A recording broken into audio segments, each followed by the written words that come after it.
ರಾಜ್ಯದಲ್ಲಿ ಈಗ ಜಾರಿಯಲ್ಲಿರುವ ಲಾಕ್ಡೌನ್ ಸಂಪೂರ್ಣ ವಿಫಲವಾಗಿದೆ ಅಂತ ಆರೋಗ್ಯ ಸಚಿವ ಸುಧಾಕರ್ ತಿಳಿಸಿದ್ದಾರೆ. ಸದ್ಯ ಜಾರಿಯಲ್ಲಿರೋ ಲಾಕ್ಡೌನ್ನಿಂದ ನಾವು ನಿರೀಕ್ಷೆ ಮಾಡಿರುವಷ್ಟು ಪ್ರಯೋಜನವಾಗಿಲ್ಲ. ಈಗಿರುವ ಮೇ 12ಕ್ಕೆ ಲಾಕ್ಡೌನ್ ಮುಗಿಯಲಿದ್ದು, ಮೇ 12ರ ನಂತರ ಲಾಕ್ಡೌನ್ ಬಗ್ಗೆ ಮುಖ್ಯಮಂತ್ರಿ ಬಿಎಸ್ ಯಡಿಯೂರಪ್ಪ ಜೊತೆ ಚರ್ಚಿಸಿ ಕ್ರಮ ಕೈಗೊಳ್ಳುವುದಾಗಿ ಸುಧಾಕರ್ ತಿಳಿಸಿದ್ದಾರೆ. ನಾಳೆಯಿಂದಲೇ ಕಠಿಣ ಲಾಕ್ಡೌನ್ ಮಾಡುವಂತೆ ಸರ್ಕಾರಕ್ಕೆ ಫನಾ ಮನವಿ ಸಲ್ಲಿಸಿದೆ. ಕರ್ನಾಟಕದಲ್ಲಿ ಕೊರೋನಾ ಪರಿಸ್ಥಿತಿ ಕೈಮೀರಿ ಹೋಗಿದ್ದು, ಮಿನಿ ಲಾಕ್ಡೌನ್ ಜಾರಿಗೆ ತಂದರೂ ಸೋಂಕು ಕಡಿಮೆಯಾಗ್ತಿಲ್ಲ. ಎರಡನೇ ಅಲೆಯ ಅಬ್ಬರ ಇನ್ನೂ ನಿಂತಿಲ್ಲ. ಅಲ್ಲದೆ ಮೇ 15ರ ನಂತರ ಕೊರೋನಾ ಪ್ರಕರಣ ದುಪ್ಪಟ್ಟಾಗಲಿದ್ದು, ಈಗಾಗಲೇ ಎಚ್ಚೆತ್ತುಕೊಳ್ಳದಿದ್ದರೆ ರಾಜ್ಯದಲ್ಲಿ ಆಪತ್ತು ಖಚಿತ ಅಂತ ಫನಾ ಸರ್ಕಾರಕ್ಕೆ ಎಚ್ಚರಿಸಿದೆ. ಕಂಪ್ಲೀಟ್ ಲಾಕ್ಡೌನ್ ಬಗ್ಗೆ ಗಂಭೀರವಾಗಿ ಪರಿಗಣಿಸಬೇಕಿದೆ ಅಂತ ಬೆಂಗಳೂರಿನಲ್ಲಿ ಕೇಂದ್ರ ಸಚಿವ ಡಿವಿ ಸದಾನಂದಗೌಡ ಹೇಳಿದ್ದಾರೆ. ಮಹಾರಾಷ್ಟ್ರ ಮಾದರಿ ಲಾಕ್ಡೌನ್ ಮಾಡುವ ಅನಿವಾರ್ಯತೆ ಇದೆ. ಸಣ್ಣ ಲಾಕ್ಡೌನ್ನಿಂದ ಗ್ರಾಮೀಣ ಪ್ರದೇಶಕ್ಕೂ ಕೊರೋನಾ ಹಬ್ಬುತ್ತಿದ್ದು, ಜೀವ ಉಳಿಸಿಕೊಂಡ್ರೆ ಜೀವನ ಇರುತ್ತೆ. ಹೀಗಾಗಿ ಕಂಪ್ಲೀಟ್ ಲಾಕ್ಡೌನ್ ಬಗ್ಗೆ ಗಂಭೀರವಾಗಿ ಪರಿಗಣಿಸಬೇಕಿದೆ ಅಂತ ಕೇಂದ್ರ ಸಚಿವ ಡಿವಿ ಸದಾನಂದಗೌಡ ಅಭಿಪ್ರಾಯಪಟ್ಟಿದ್ದಾರೆ. ಲಾಕ್ಡೌನ್ ಮಾಡಲು ವಿಪಕ್ಷ ನಾಯಕ ಸಿದ್ದರಾಮಯ್ಯ ಕೂಡ ಪರೋಕ್ಷವಾಗಿ ಒತ್ತಾಯಿಸಿದ್ದಾರೆ. ತಜ್ಞರು ಹೇಳಿದಂತೆ ಸರ್ಕಾರ ನಡೆದುಕೊಳ್ಳಬೇಕು ಅಂತ ಸಿದ್ದರಾಮಯ್ಯ ತಿಳಿಸಿದ್ದಾರೆ. ಮತ್ತೆ ಲಾಕ್ಡೌನ್ ಮಾಡಲು ಸರ್ಕಾರಕ್ಕೆ ತಜ್ಞರು ಸಲಹೆ ನೀಡಿದ್ದಾರೆ. ಹೀಗಾಗಿ ತಜ್ಞರ ಸಲಹೆಯನ್ನ ಗಂಭೀರವಾಗಿ ಸ್ವೀಕರಿಸಬೇಕು ಅಂತ ಸಿದ್ದರಾಮಯ್ಯ ಹೇಳಿದ್ದಾರೆ.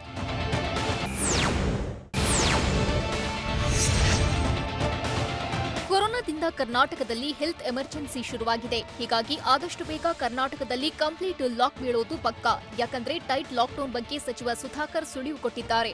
ರಾಜ್ಯದಲ್ಲಿರುವ 14 ದಿನಗಳ ಲಾಕ್ಡೌನ್ ಸಂಪೂರ್ಣ ಫೇಲ್ ಆಗಿದ್ದು, ಜನರು ಬೇಕಾಬಿಟ್ಟಿ ಓಡಾಡ್ತಿರೋದ್ರಿಂದಾಗಿ ಸೋಂಕು ಮತ್ತಷ್ಟು ಹೆಚ್ಚಳವಾಗ್ತಿದೆ.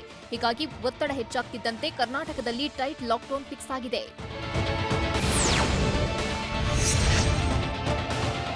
ಕರ್ನಾಟಕದಲ್ಲಿ ಲಾಕ್ಡೌನ್ ಇದ್ರೂ ಕೊರೋನಾ ಅಟ್ಟಹಾಸಕ್ಕೆ ಬ್ರೇಕ್ ಬೀಳ್ತಿಲ್ಲ. ಹೀಗಾಗಿ ವೈರಸ್ ಮೆಟ್ಟಿ ನಿಲ್ಲಲು ಕರ್ನಾಟಕದಲ್ಲಿ ಕಂಪ್ಲೀಟ್ ಲಾಕ್ಡೌನ್ ಫಿಕ್ಸ್ ಎನ್ನಲಾಗಿದೆ. ಹುಚ್ಚು ಕುದುರೆಯಂತೆ ಓಡ್ತಿರೋ ಕೊರೋನಾಗೆ ಲಗಾಮು ಹಾಕಲು ಸರ್ಕಾರ ಟೈಟ್ ಲಾಕ್ಡೌನ್ಗೆ ಪ್ಲಾನ್ ಮಾಡಿದೆ.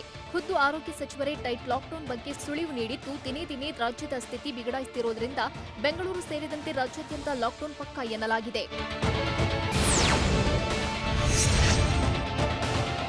ವೈರಸ್ ಅಬ್ಬರ ತಡೆಗಟ್ಟಲು ಸರ್ಕಾರದ ಮುಂದೆ ಲಾಕ್ಡೌನ್ ಒಂದೇ ಆಯ್ಕೆಯಾಗಿದೆ. ರಾಜ್ಯವನ್ನ ಉಳಿಸಬೇಕಾದ್ರೆ ಕೊರೋನಾ ಕೇಸ್ ಕಡಿಮೆ ಮಾಡಲೇಬೇಕಿದ್ದು, ಗಂಡಾಂತರದಿಂದ ಪಾರು ಮಾಡಲು ಲಾಕ್ಡೌನ್ ಅತ್ಯಗತ್ಯವಾಗಿದೆ. ಲಾಕ್ಡೌನ್ ಮಾಡದಿದ್ರೆ ವೈರಸ್ ಆರ್ಭಟ ಮತ್ತಷ್ಟು ಹೆಚ್ಚಾಗಲಿದ್ದು, ಲಾಕ್ಡೌನ್ ಮುಂದುವರಿದರೆ ಸೋಂಕಿನ ಪ್ರಮಾಣ ಇಳಿಕೆಯಾಗಲಿದೆ. ಹೀಗಾಗಿ ವೈರಸ್ ಚೈನ್ ಲಿಂಕ್ ಬ್ರೇಕ್ ಮಾಡಲು ಲಾಕ್ಡೌನ್ ಅಗತ್ಯವಾಗಿದೆ.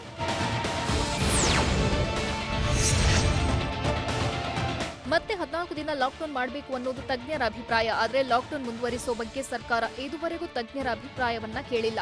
ಒಂದೊಮ್ಮೆ ಸರ್ಕಾರ ಅಭಿಪ್ರಾಯ ಕೇಳಿದ್ರೆ ಮೇ 12ರ ನಂತರವೂ ಕರುನಾಡನ್ನ 14 ದಿನ ಸ್ತಬ್ಧ ಮಾಡುವಂತೆ ಸರ್ಕಾರಕ್ಕೆ ತಜ್ಞರು ಶಿಫಾರಸು ನೀಡುವ ಸಾಧ್ಯತೆ ಇದೆ.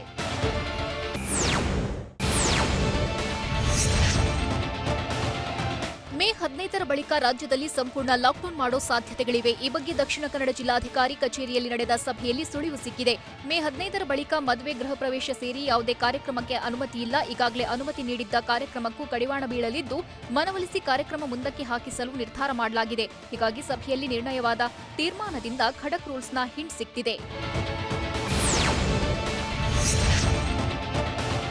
ಬೆಂಗಳೂರಿನಲ್ಲಿ ಇನ್ನಷ್ಟು ಟೈಟ್ ರೂಲ್ಸ್ ಜಾರಿಯಾಗೋ ಸಾಧ್ಯತೆಗಳಿದೆ.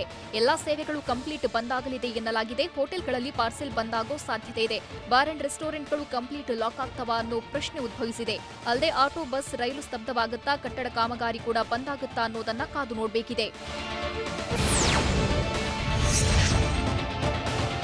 ಬೆಂಗಳೂರು ಸೇರಿ ಕರುನಾಡಿನಾದ್ಯಂತ ಲಾಕ್ಡೌನ್ ಹೇರಿದ್ರೂ ಜನ ಬೇಕಾಬಿಟ್ಟಿ ಓಡಾಡ್ತಿದ್ದಾರೆ. ಈಗಾಗಲೇ ಹೋಟೆಲ್ಗಳಲ್ಲಿ ಪಾರ್ಸೆಲ್ಗೆ ಮಾತ್ರ ಅವಕಾಶ ನೀಡಲಾಗಿದೆ. ಒಂದ್ ವೇಳೆ ಕರುನಾಡಲ್ಲಿ ಕಂಪ್ಲೀಟ್ ಲಾಕ್ಡೌನ್ ಜಾರಿಯಾದರೆ ಹೋಟೆಲ್ನಲ್ಲಿ ಪಾರ್ಸೆಲ್ ಊಟಕ್ಕೂ ಬ್ರೇಕ್ ಬೀಳೋ ಸಾಧ್ಯತೆ ಇದೆ. ಆನ್ಲೈನ್ ಫುಡ್ ಡೆಲಿವರಿಗೆ ಮಾತ್ರ ಅವಕಾಶ ನೀಡಬಹುದು. ಹೋಟೆಲ್ ಊಟವನ್ನೇ ನಂಬಿಕೊಂಡೋರು ಪರತಾಡೋದು ಫಿಕ್ಸ್.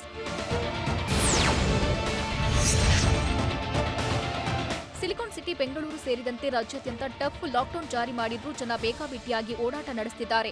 ಲಾಕ್ಡೌನ್ ನಡುವೆ ಕಟ್ಟಡ ಕಾಮಗಾರಿ, ಗಾರ್ಮೆಂಟ್ಸ್ಗಳಿಗೆ ಅವಕಾಶ ನೀಡಿದ್ದಾರೆ. ಆದರೆ ಸರ್ಕಾರ ಕಠಿಣ ಲಾಕ್ಡೌನ್ ಜಾರಿ ಮಾಡಿದ್ರೆ ಕರುನಾಡೆ ಕಂಪ್ಲೀಟ್ ಸ್ತಬ್ಧವಾಗಲಿದೆ. ಕಟ್ಟಡ ಕಾಮಗಾರಿ, ಗಾರ್ಮೆಂಟ್ಸ್ಗಳಿಗೂ ಬೀಗ ಬೀಳೋ ಸಾಧ್ಯತೆ ಇದೆ. ಸರ್ಕಾರ ಯಾವ ನಿರ್ಧಾರ ಕೈಗೊಳ್ಳಲಿದೆ ಅನ್ನೋದು ಭಾರೀ ಕುತೂಹಲ ಮೂಡಿಸಿದೆ.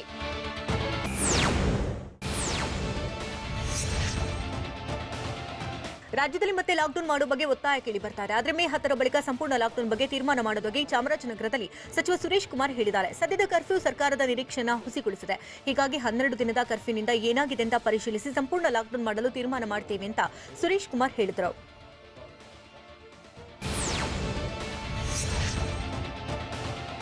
ಸಂಸದೆ ಶೋಭಾ ಕರಂದ್ಲಾಜೆ ಕೂಡ ಲಾಕ್ಡೌನ್ಗೆ ಆಗ್ರಹಿಸಿದ್ದಾರೆ. ಉಡುಪಿಯಲ್ಲಿ ಮಾತನಾಡಿದ ಅವರು, ಕೋವಿಡ್ ಪ್ರಕರಣಗಳು ದಿನದಿಂದ ದಿನಕ್ಕೆ ಹೆಚ್ಚಾಗ್ತಾ ಇದ್ದು ಜಿಲ್ಲೆಯಲ್ಲೂ ಕೂಡ ಪ್ರಕರಣಗಳು ದುಪ್ಪಟ್ಟಾಗ್ತಾ ಇದೆ. ಹೀಗಾಗಿ ಕಳೆದ ಬಾರಿಯಂತೆ ಗಂಭೀರವಾಗಿ ಕರ್ಫ್ಯೂ ಮಾಡಬೇಕು, ಅವಶ್ಯಕ ವಸ್ತುಗಳಿಗೆ ಮಾತ್ರ ಅವಕಾಶ ನೀಡಬೇಕು, ಉಳಿದಂತೆ ಸಂಪೂರ್ಣವಾಗಿ ಲಾಕ್ಡೌನ್ ಮಾಡಬೇಕು ಅಂತ ಒತ್ತಾಯಿಸಿದ್ದಾರೆ.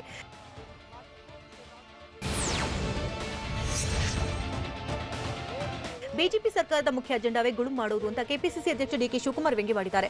ಬಿಜೆಪಿಯವರಿಗೆ ಏನೇ ಸಿಕ್ಕಿದ್ರೂ ಗುಳುಂ ಮಾಡ್ತಾರೆ ಅಂತ ಡಿಕೆಶಿ ಆರೋಪ ಮಾಡಿದ್ರು.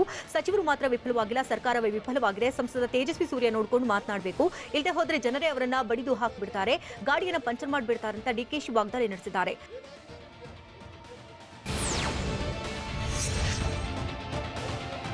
ಸಂಸದ ತೇಜಸ್ವಿ ಸೂರ್ಯ ವಿರುದ್ಧ ಕೆಪಿಸಿಸಿ ಅಧ್ಯಕ್ಷ ಡಿಕೆ ಶಿವಕುಮಾರ್ ವಾಗ್ದಾಳಿ ನಡೆಸಿದ್ದು, ಸಂಸದ ತೇಜಸ್ವಿ ಸೂರ್ಯ ಮುಸ್ಲಿಂ ಹೆಸರು ಓದಿದ್ದಾರೆ, ಆದರೆ ವಾರೂಮ್ನಲ್ಲಿ ಕೇವಲ ಮುಸ್ಲಿಮರು ಮಾತ್ರ ಇರಲಿಲ್ಲ, ಎಲ್ಲರೂ ಕೂಡ ಇದ್ರು, ಅವರ ಹೆಸರು ಯಾಕೆ ಪ್ರಸ್ತಾಪ ಮಾಡಿಲ್ಲ ಅಂತ ಪ್ರಶ್ನೆ ಮಾಡಿದ್ದಾರೆ. ಅಲ್ಲದೆ ಪ್ರಕರಣಕ್ಕೆ ತೇಜಸ್ವಿ ಸೂರ್ಯ ಕೋಮು ಆಯಾಮವನ್ನು ನೀಡುತ್ತಿದ್ದು, ತೇಜಸ್ವಿ ಸೂರ್ಯನನ್ನ ಬಂಧಿಸಬೇಕು ಅಂತ ಆಗ್ರಹಿಸಿದ್ದಾರೆ. ಅಲ್ಲದೆ ತೇಜಸ್ವಿ ಸೂರ್ಯ ಅಮಾವಾಸ್ಯೆ ಗಿರಾಕಿ ಅಂತ ಆಕ್ರೋಶ ವ್ಯಕ್ತಪಡಿಸಿದ್ದಾರೆ.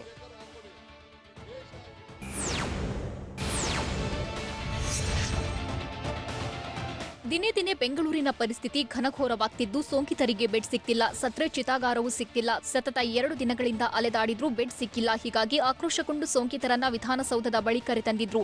ಈ ವೇಳೆ ವಾರ್ ರೂಮ್ಗೆ ಹೋಗಿ ಎಂದು ಪೊಲೀಸರು ಹೇಳಿದ್ದು, ಆಕ್ಸಿಜನ್ ಇಲ್ಲದೆ ಎಲ್ಲಿಗೆ ಕಳಿಸ್ತೀರಿ ಎಂದು ಪೊಲೀಸರಿಗೆ ಮೊಹಮ್ಮದ್ ನಲ್ಪಾಡ್ ಪ್ರಶ್ನಿಸಿದ್ದಾರೆ.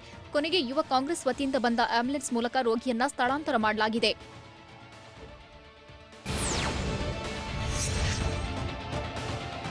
ವಿಧಾನಸೌಧದ ಮುಂದೆ ಭಾರೀ ಹೈಡ್ರಾಮವೇ ನಡೆಸಿದೆ. ವಿಧಾನಸೌಧ ಬಳಿ ಬಂದಿದ್ದ ಸೋಂಕಿತ ವ್ಯಕ್ತಿಯನ್ನ ಅರ್ಧ ಗಂಟೆಯಲ್ಲಿ 3 ಆಂಬ್ಯುಲೆನ್ಸ್ನಲ್ಲಿ ಶಿಫ್ಟ್ ಮಾಡಿದ್ರು. ಕೊನೆಗೆ ಆಕ್ಸಿಜನ್ ಇರುವ ಆಂಬ್ಯುಲೆನ್ಸ್ ಮೂಲಕ ಆಸ್ಪತ್ರೆಗೆ ಸ್ಥಳಾಂತರಿಸಿದ್ರು. ಇನ್ನು ವಿಧಾನಸೌಧ ಮುಂಭಾಗ ಪೊಲೀಸರ ಜೊತೆ ವಾಗ್ವಾದ ನಡೆಸಿದ್ದಕ್ಕೆ ನಲ್ಪಾಡ್ರನ್ನ ಪೊಲೀಸರು ವಶಕ್ಕೆ ಪಡೆದಿದ್ದಾರೆ.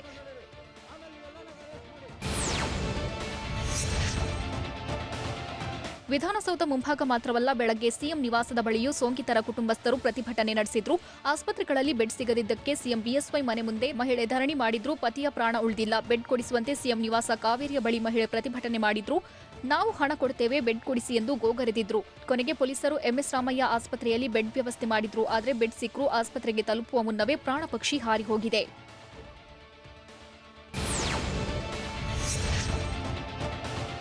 ಕೊರೋನಾ 2ನೇ ಅಲೆಗೆ ಭಾರತ ತತ್ತರಿಸಿ ಹೋಗಿದೆ. ಆಕ್ಸಿಜನ್ ಬೆಡ್ ಸಿಗದೆ ಸೋಂಕಿತರು ಪ್ರಾಣ ಬಿಡ್ತಿದ್ದು, ಹೆಮ್ಮಾರಿ ರಕ್ತ ಬೀಜಾಸುರನಾಗಿ ಬದಲಾಗಿ ಬಿಡ್ತಾ ಅನ್ನೋ ಪ್ರಶ್ನೆ ಮೂಡಿದೆ. ಹೋದ ಕಡೆಯೆಲ್ಲ ವೈರಸ್ ಬಣ್ಣ ಬದಲಿಸಿ ರೂಪಾಂತರವಾಗ್ತಿದ್ಯಾ ಎಂಬ ಶಂಕೆಯೂ ಎದ್ದಿದೆ. ಆ ಮೂಲಕ ದೇಶದಲ್ಲಿ ಮತ್ತೊಮ್ಮೆ ಸೋಂಕು ಅಬ್ಬರಿಸಿ ಬೊಬ್ಬಿರಿಯುತ್ತಾ ಮಹಾಮಾರಿಯನ್ನು ಆತಂಕ ದೇಶವಾಸಿಗಳನ್ನ ಕಾಡ್ತಿದೆ.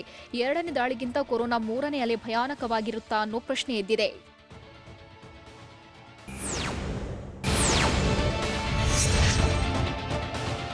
ಕರ್ನಾಟಕ ಹೈಕೋರ್ಟ್ ಹೇಳಿದಷ್ಟು ಆಕ್ಸಿಜನ್ ನೀಡಲು ಕೇಂದ್ರ ಸರ್ಕಾರ ನಿರಾಕರಿಸಿದ್ದು, ಹೈಕೋರ್ಟ್ ಆದೇಶದ ವಿರುದ್ಧ ಸುಪ್ರೀಂ ಕೋರ್ಟ್ಗೆ ಅರ್ಜಿ ಸಲ್ಲಿಸಿದೆ. ಹೈಕೋರ್ಟ್ ಸೂಚಿಸಿದ್ರೂ ಆಕ್ಸಿಜನ್ ನೀಡಲು ನಿರಾಕರಿಸಿದ್ದು, 965 ಮೆಟ್ರಿಕ್ ಟನ್ಗಿಂತ ಹೆಚ್ಚಿಸಲು ಸಾಧ್ಯವಿಲ್ಲವೆಂದು ಕೇಂದ್ರ ಸರ್ಕಾರ ಹೇಳಿದೆ. ರಾಜ್ಯಕ್ಕೆ 1200 ಮೆಟ್ರಿಕ್ ಟನ್ ಆಕ್ಸಿಜನ್ ನೀಡುವಂತೆ ಕೇಂದ್ರ ಸರ್ಕಾರಕ್ಕೆ ಕರ್ನಾಟಕ ಹೈಕೋರ್ಟ್ ಸೂಚನೆ ನೀಡಿತ್ತು. ಹಾಸನ ಜಿಲ್ಲೆಯಲ್ಲೂ ಆಕ್ಸಿಜನ್ ಕೊರತೆ ಎದುರಾಗುವುದು ಪಕ್ಕಾ ಆಗಿದೆ. ಜಿಲ್ಲೆಗೆ ಹಾಲಿ 650 ಆಕ್ಸಿಜನ್ ಸಿಲಿಂಡರ್ ಬೇಕಾಗಿದ್ರೆ ಪೂರೈಕೆ ಆಗ್ತಿರುವುದು ಕೇವಲ 480 ಸಿಲಿಂಡರ್. ಇದರಲ್ಲೇ ಎಲ್ಲವನ್ನ ಮ್ಯಾನೇಜ್ ಮಾಡಲು ಹೇಳಿದ್ದೇವೆ ಅಂತ ಹಾಸನದಲ್ಲಿ ಜಿಲ್ಲಾಧಿಕಾರಿ ಆರ್ ಗಿರೀಶ್ ಅಸಹಾಯಕತೆ ವ್ಯಕ್ತಪಡಿಸಿದ್ದಾರೆ. ಹಾಸನ ಜಿಲ್ಲೆಯಲ್ಲಿ 2 ಲಿಕ್ವಿಡ್ ಆಕ್ಸಿಜನ್ ಪ್ಲಾಂಟ್ ಇದ್ದು, ಸೂಕ್ತ ಸರಬರಾಜು ಇಲ್ಲದೆ ಸ್ಥಗಿತ ಆಗಿವೆ. ಅಲ್ಲದೆ ಅಕ್ಕಪಕ್ಕದ ಜಿಲ್ಲೆಗಳಲ್ಲೂ ಮೆಡಿಕಲ್ ಆಕ್ಸಿಜನ್ ಸಿಕ್ತಿಲ್ಲ. ಮುಂದೆ ಸೋಂಕಿತರು ಹೆಚ್ಚಾದರೆ ಸಮಸ್ಯೆ ಆಗಲಿದೆ ಅಂತ ಡಿಸಿ ಗಿರೀಶ್ ಹೇಳಿದ್ದಾರೆ.